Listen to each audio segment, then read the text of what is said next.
Welcome to Spectrum News at 10. I am Emedion James, coming to you live from Uyo. Let's take a look at today's headlines. Trump calls on Republicans to nationalize future elections. Senate moves to increase federal share of revenue, seeks review of allocation formula. Plus, Iran's President Pezeshkian confirms talks with U.S. after Trump's threat. We'll bring you details of these stories and more in just a moment. Please stay tuned.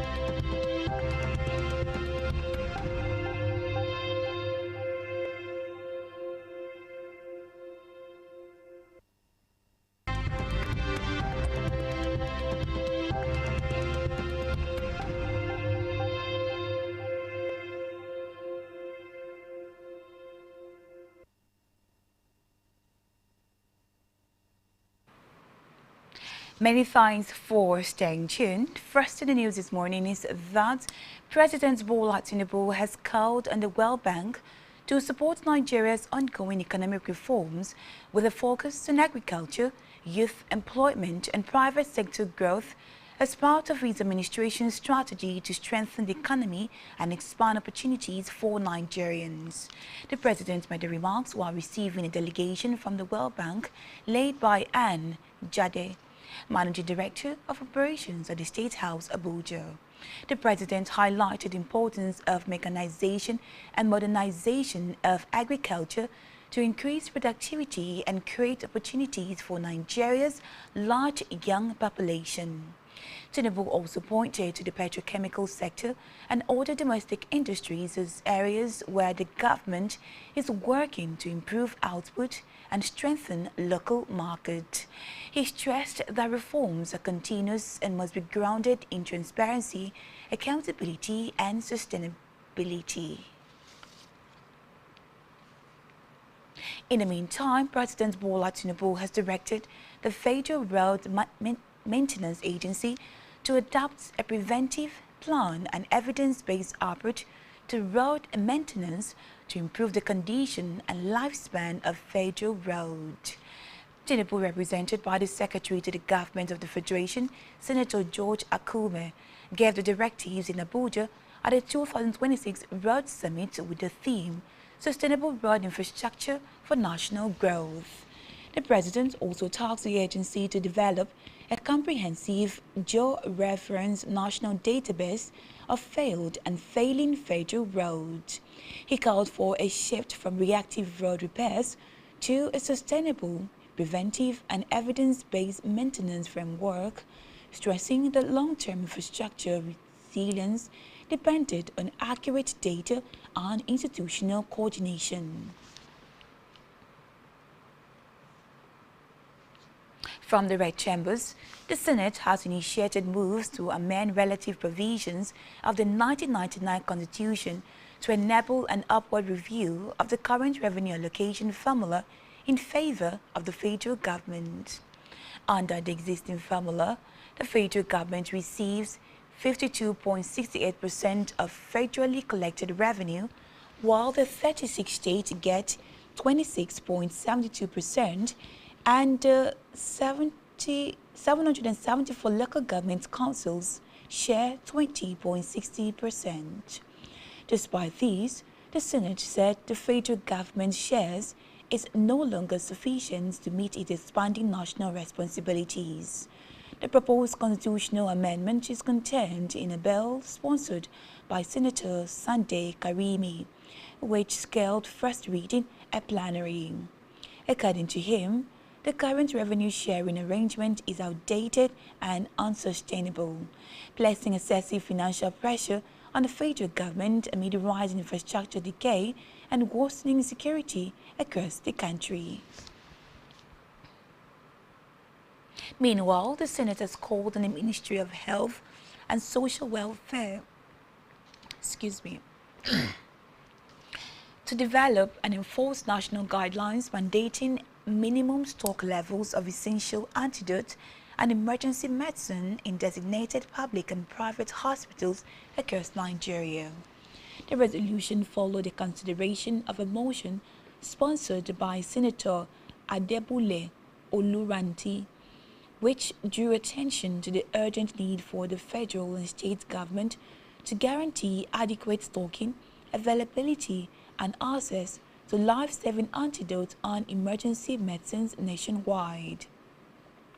While presenting the motion, Edat, a former Lagos State Deputy General, noted that Nigeria continues to witness an increase in medical emergencies, including snake bite, scorpion stings, poisoning, and drug overdoses.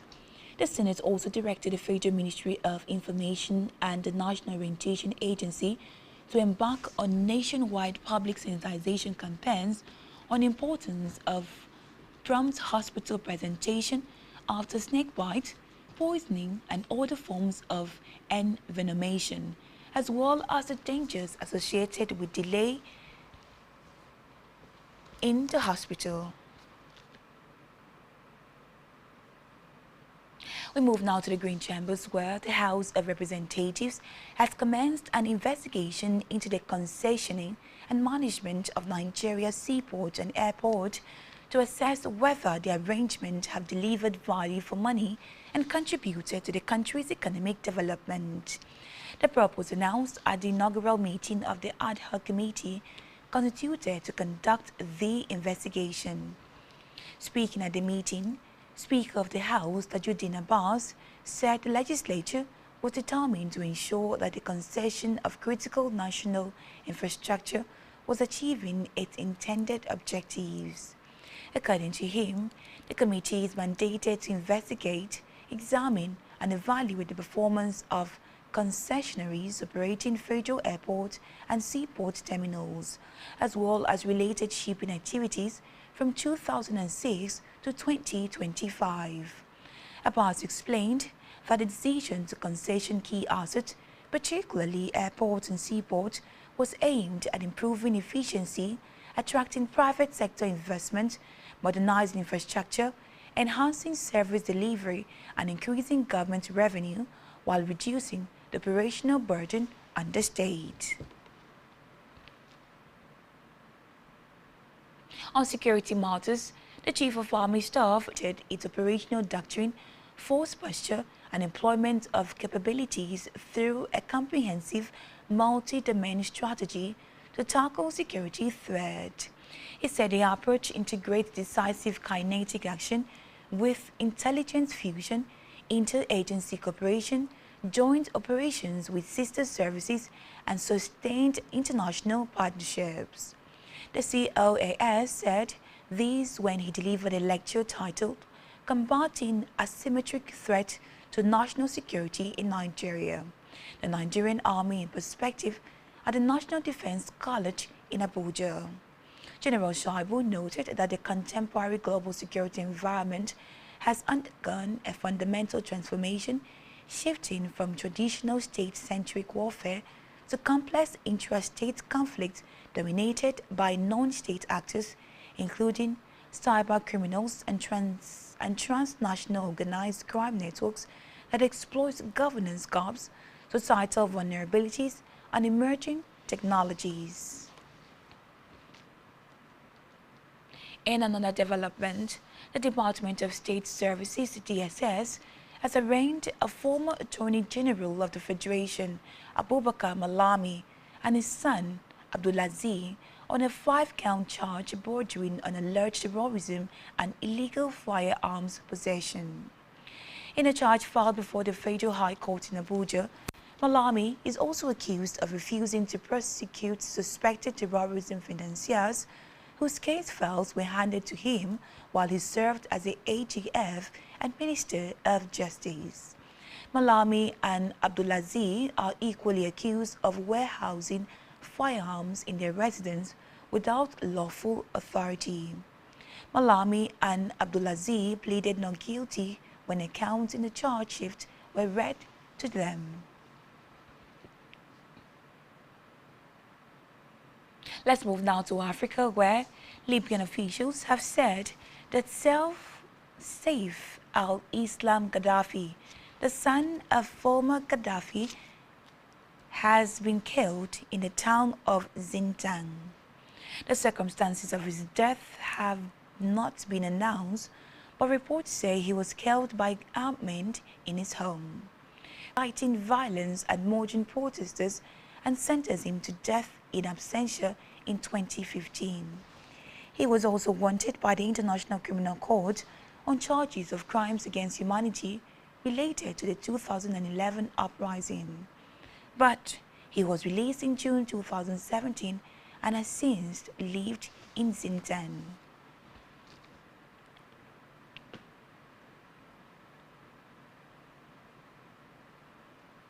On a foreign scene, Iran's President Masoud Pezeshkian has confirmed that he had ordered the start of talks with the United States, provided they were free of threat, after his counterpart Donald Trump suggested bad things would happen without a deal.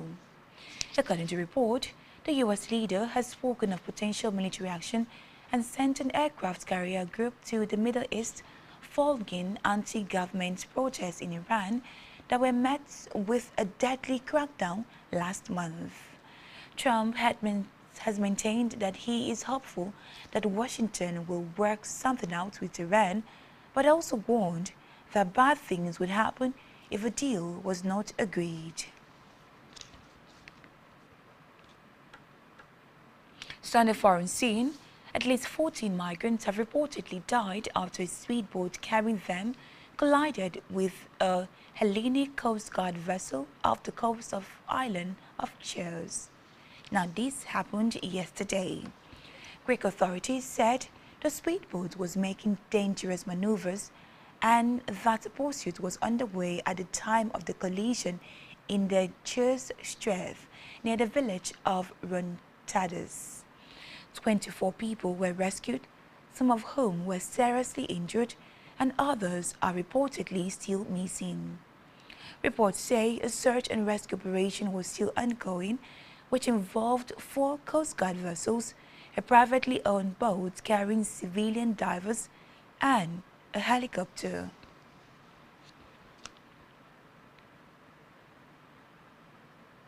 Still to come in the news. Arsenal beat Chelsea to reach League Cup final.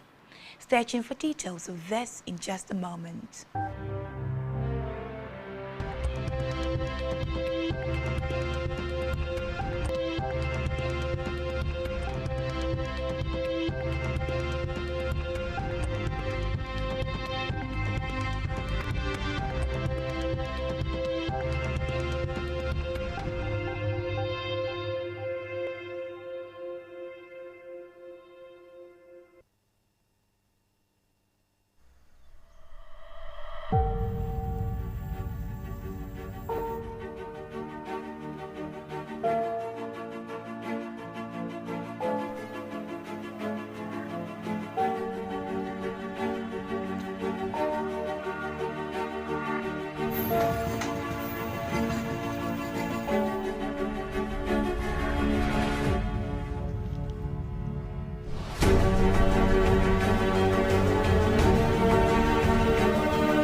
Many thanks for staying tuned. Now let's go over to the concluding parts of today's stories.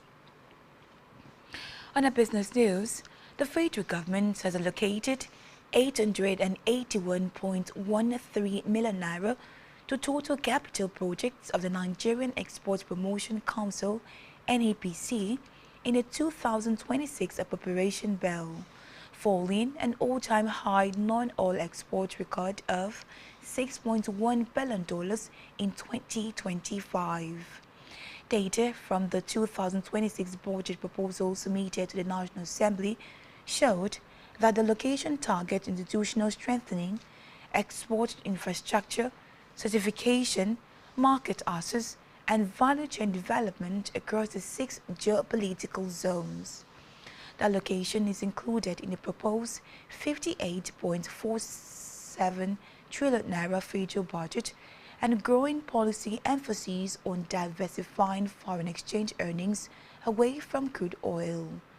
A breakdown of the NEPC capital vote showed that the highest allocation of 143.99 million naira went to the establishment of clusters, aggregation centers, and hubs in the 6 geopolitical zones, and 133 million naira was set aside for the establishment of common facility centers and export scales acquisition centers in 4 geopolitical zones for top regional products, amongst others.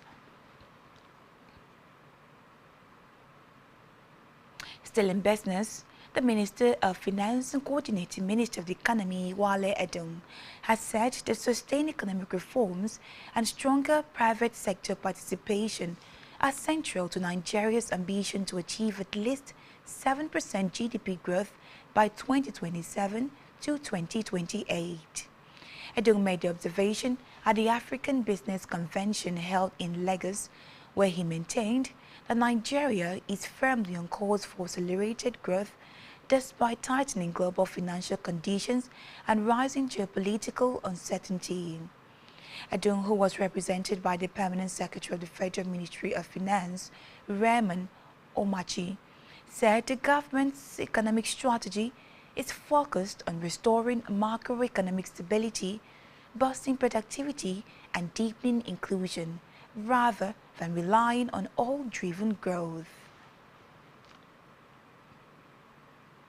In health, the medical director of the Snakebite Treatment and Research Hospital, Gombe State, Dr. Nicholas Amini Haman, has warned snakebite victims against tying the affected limb with pieces of cloth to stop the movement of snake venom, describing the practice as dangerous and outdated.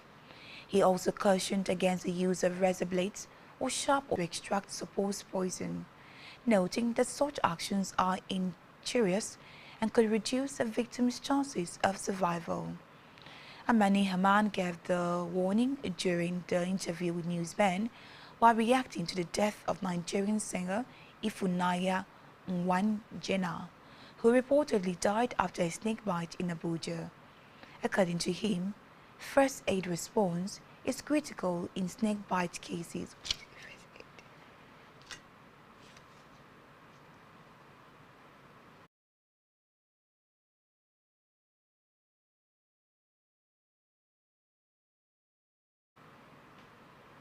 Still in health, senior medical experts have warned that men who neglect proper genital hygiene are at increased risks of infection, and rare cases.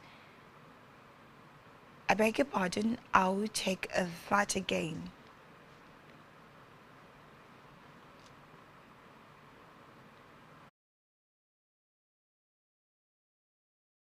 Senior medical experts have warned that men who neglect proper genital hygiene are at increased risks of infections and, in rare cases, cancerous changes. According to the doctors, the accumulation of sweat, dirt, and microorganisms around the genital area creates a favorable environment for infections, which, when left untreated, may progress to chronic inflammation and abnormal circular changes. They noted that despite the preventable nature of many of these conditions, poor health-seeking behaviors and lack of awareness continue to expose many men to avoidable health risks. We move now to sports, where Arsenal have reached their Carabao Cup final after a 4-2 aggregate win against Chelsea at the Emirates Stadium. A late Kai Havertz goal in added time saw the hosts advance with a 1-0 win after a tight encounter in North London. Havertz struck against his former club after rounding Robert Sanchez on a counter-attack in a match with few quality chances.